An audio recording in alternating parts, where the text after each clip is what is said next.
Hi, friends! For today's episode, we are going to learn different words and phrases that will come handy when it comes to asking or giving directions.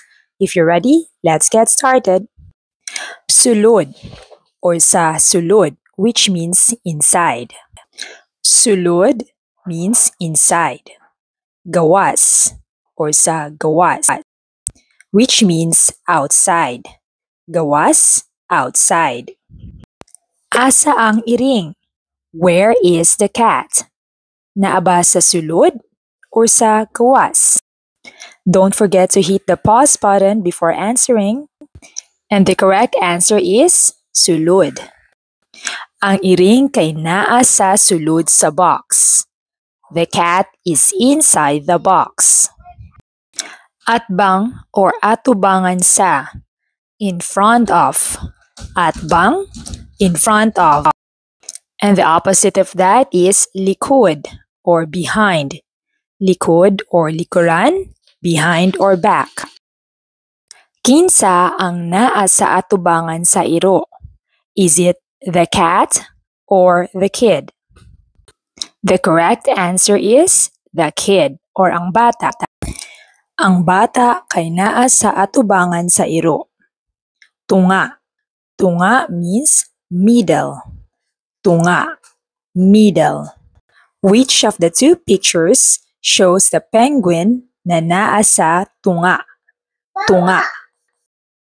The correct answer is B.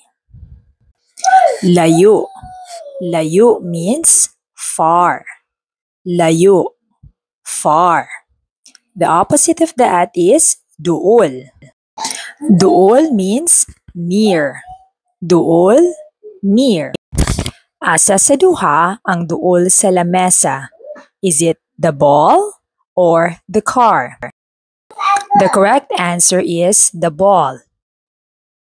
Ang bola ang duol sa lamesa. Taas or ibabaw means above or on.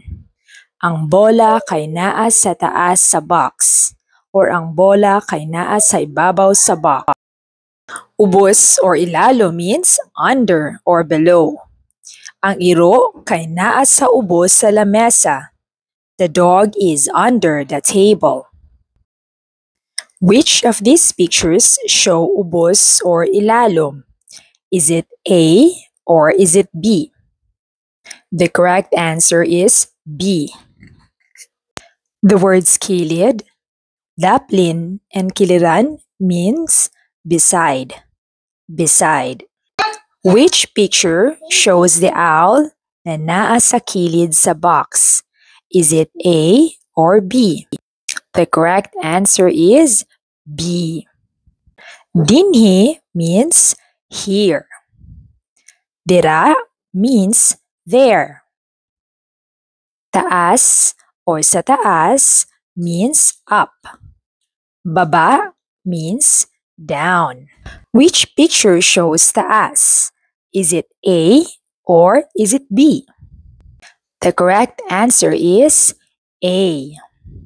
Wala means left. Adto sa wala means go left. Liko sa wala means turn left. Wala, left.